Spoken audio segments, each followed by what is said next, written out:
it's sunny, and it's only sunny for a short period of time, and I wanted to get this video recorded so that I can then go to a nice cafe and work on the editing and then send it out to you. So let's see, this past week has been really interesting. We had a very busy weekend at work. It was insane. We had nearly like 200 bookings. So it was just like on one day, and it was just really crazy. So that was stressful a bit, but also just like really fun. So that was my weekend, basically, was doing that. And then I had the last like couple of days off, so I've actually had time to really like rest, rejuvenate, recover, actually go out and do some exploring. The last 2 days I woke up before the sunrise so that I could go out to Springfield Park and watch it, because there's this one part of the park that is just, it's this hill that overlooks the Lee Valley, and it's just spectacularly gorgeous.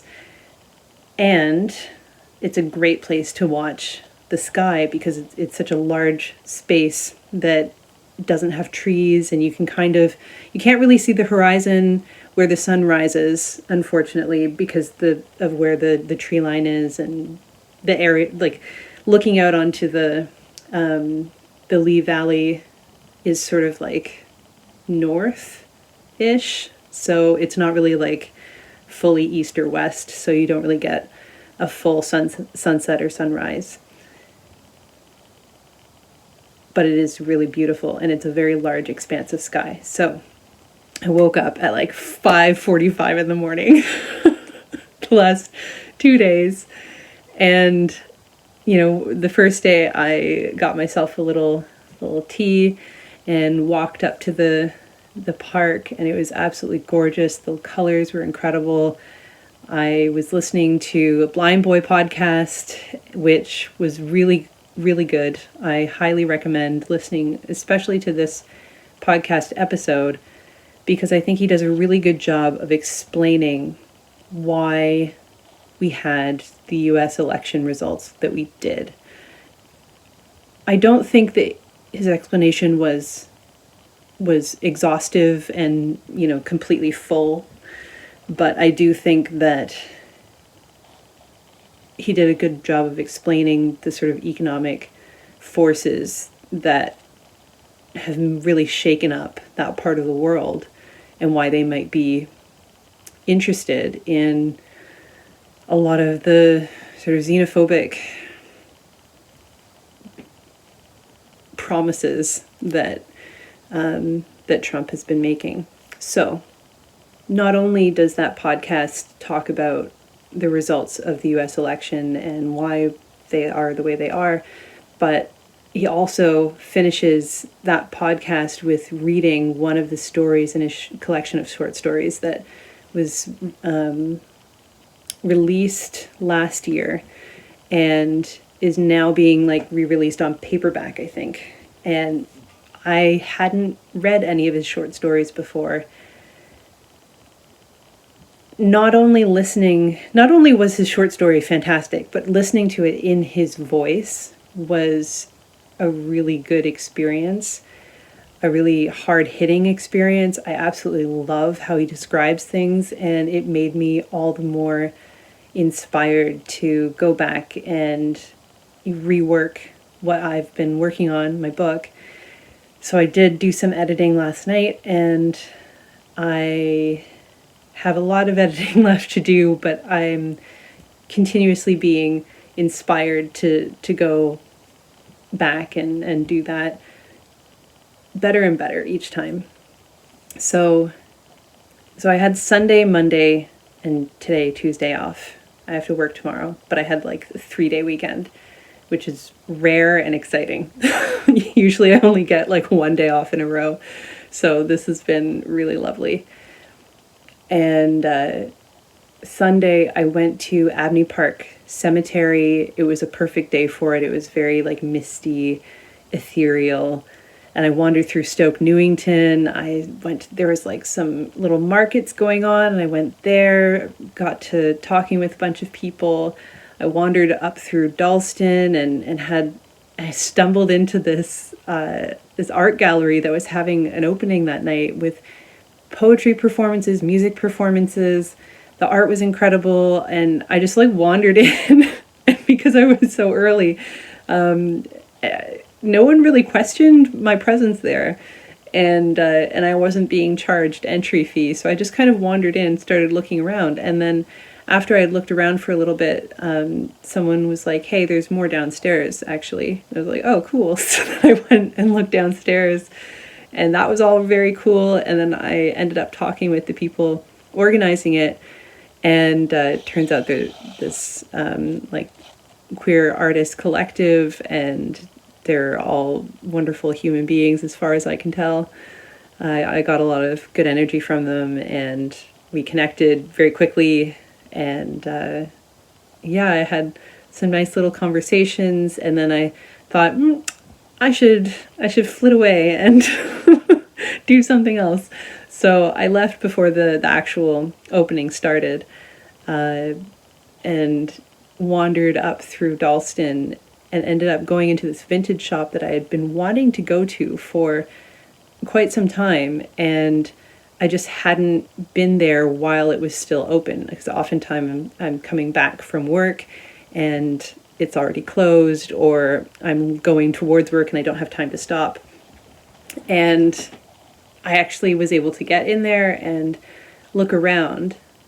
I thought, like, oh, this is kind of a bit of a strange vintage shop, because there's not that much vintage. There seems to be a lot of the same pieces, right? There's a handful of each sort of item, and they look new, but they had a nice texture. Like the textiles were that sort of like thicker woven kind of textile that you get, in a lot of places. But it reminded me of my backpack, which is from Costa Rica. So I was wandering around the store, and then the person who owns the store ended up just having a little chat with me. And as we like continued to talk, we had so many things of like overlapping connections. And turns out he's from Nepal, and is designing a lot of these clothes. So that's why they were looking new, and they were looking like, fresh, and and had that sort of like interesting texture to them, because he was working with people from Nepal. And yeah, the designs were really beautiful. And as we talked more, it struck me just how interesting and wonderful, this guy who ran the shop was.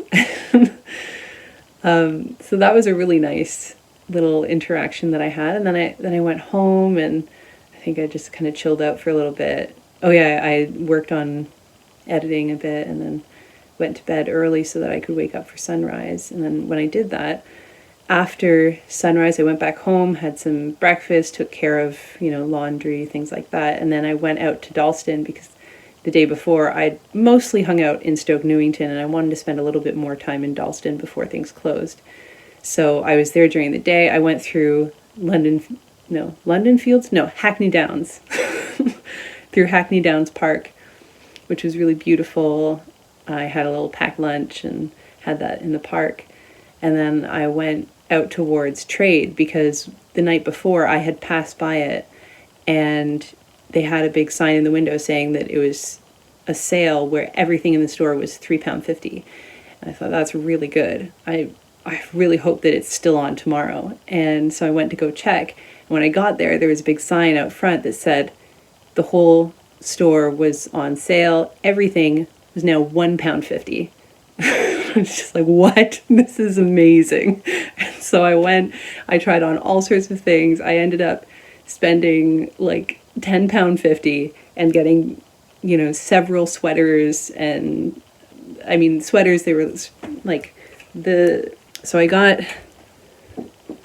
this, and I got this, and I got a few other sweaters that are like this, where they're not very like thick. They're just regular, sort of everyday kind of sweaters, and that you can like wear under things, under bigger sweaters. So I've gotten my cozy looks together. I also got some like cozy pants that were like I realized I didn't really have sweatpants, and I was often wanting to have like, you know, wearing sweatpants to bed or something like that, and I just didn't really have that sort of comfort level in my clothes that I currently have. So I got some sweatpants, and yeah, I had like these big bags full of stuff, and I spent almost no money. It was amazing. And then I went back home, made myself a nice dinner, watched this like documentary on tarot cards, which was interesting, and it reminded me that I live in London right now and could totally go to the site of the first Golden Dawn temple, which was in London. So I might do that as some sort of spiritual pilgrimage, as just like a curiosity of that sort of Victorian era spiritual occult kind of stuff. And in the documentary, they also talked about how, now I don't think a link has actually been substantiated, but there were rumors, there were talk of tarot cards originating from Egypt. Now, whether this is like actually true or not remains to be seen, but if we ever figure it out. But up until this point, I had believed that like the only historical origins that I was aware of was when the Rider-Waite deck was constructed, and like with I think there was some rumor of things originating in like Italy or something like that, but I hadn't heard of the like Egyptian connection. So that was interesting, and I'm curious to learn a little bit more about it, if more is to be learned. But I'm also curious to learn about, so before it became the sort of modern day spiritual kind of tool, hundreds of years ago, it was actually, the tarot decks were actually used by the aristocracy for like just a card game. And I'm really curious about how to play that card game, because it sounds like, you know, if it started as a card game and then sort of, you know, mystics took it over as being a useful tool for divination, just as, you know, mystics have always kind of done, because when you kind of get to the heart of spirituality and communicating with the universe and energies, you realize that, like, you know, you don't actually need special tools. You just do it, and it just happens. So it doesn't matter what tools you use, but tarot can be a useful tool because of the artistic elements within it that depict like a wide range of scenarios and can allow you to sort of like externalize what's in your mind in all sorts of ways. So it's multi-layered how they're useful. But if it started off as just like a card game, I want to know how to play that card game. Right, so then today I woke up, I saw the sunrise. I wasn't dressed as warmly as I was yesterday, and it was possibly colder than it was yesterday, so I definitely left the sunrise a little bit early because it was deathly cold. Like my hands were falling off. I didn't bring gloves. I really should have. I have gloves that are great, but it was very early when I left, and I just didn't, I was very overheated when I woke up, so I didn't think that I needed them, but I became very cold very quickly. Yeah, and now I have a little bit more time. I'm going to work on an article and do some editing on this video and post it, and enjoy the sunshine while I have it. It's supposed to cloud up later in the day, and I am also attending a like queers in STEM kind of meetup, I think. So hopefully I can network with some other folks who might have a similar mentality as me and are also working in science. That would be lovely. Yeah. Yeah, I'm doing good, doing stuff.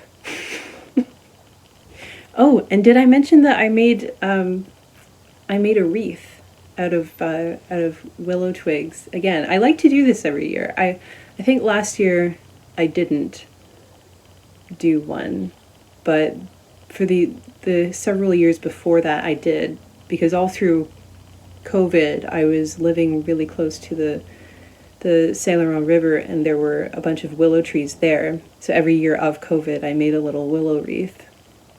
And then I did that when I was in London the first time around and made a willow wreath.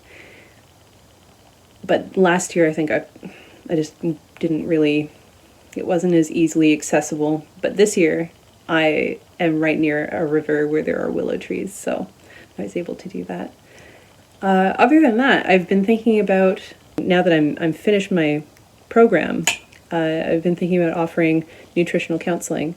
So like for me, the last decade or more actually of my life has really been focused on reconnecting with myself, healing a lot of the parts of myself that needed to be healed, reconnecting not just with myself, but with the universe, other people, community, learning how all that works and supporting myself through those transitions by making sure that I'm treating my body well with good nutrition, good activity, working with the things that I tell myself, questioning the world that we're in and the assumptions that we make, and really trying to work towards collective liberation by first liberating myself.